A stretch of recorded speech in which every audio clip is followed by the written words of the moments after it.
బ్రహ్మ కడిగిన విష్ణుపాదాలను తిరుపతి అలిపిరి మెట్ల వద్ద తొలి అడుగుగా, తిరుమల ఆనంద నిలయంలో మలి అడుగుగా దర్శించడం కలియుగ మానవులు తరించే వైకుంఠ వైభవమని భోగి గణపతి పీఠం ఉపాసకులు దూసలపూడి రమణరాజు పేర్కొన్నారు. నిలువెత్తుగా నిలిచిన కలియుగ ఆది స్వయంపు శ్రీ వెంకటేశ్వర స్వామివారి పాదాలను ప్రతివత్సరం పుష్యమాసంలో ఏకాదశి రోజున వైకుంఠ ఉత్తరద్వార దర్శనంలో ముక్కోటి దేవతలు అర్చించే క్షేత్ర వైభవం సిద్ధించిందని, ఆ భాగ్యం కోసమే శ్రీవారి భక్తులు ముక్కోటి ఏకాదశికి వెళ్లేందుకు పరమ పవిత్రంగా భావిస్తారని పీఠం వ్యవస్థాపక ఉపాసకులు దూసలపూడి రమణరాజు పేర్కొన్నారు.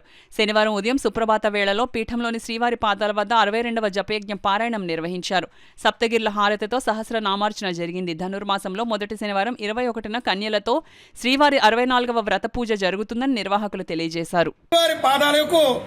ఈ యొక్క శ్రీవారి సేవకులు ఆ యొక్క కుంకుమార్చన కార్యక్రమాలు నిర్వహించడం జరిగింది.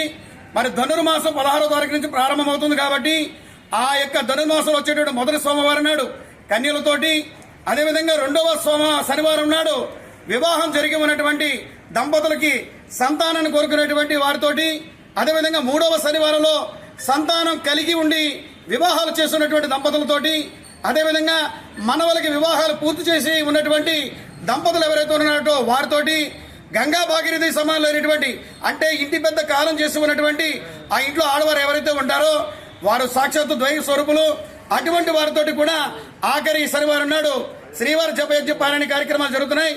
లోక కళ్యాణార్థం ఈ కార్యక్రమాలన్నింటినీ కూడా పూర్తి చేసుకుని తిరుమల తిరుపతికి బస్సు యాత్ర నిర్వహణ చేసుకోవడం ద్వారా అన్నదాన సమారాధన కార్యక్రమంతో ఈ కార్యక్రమాలు పరిపూర్ణమయ్యేటువంటి కార్యక్రమం భోగి గణపతి పీఠం నిర్వహిస్తోంది.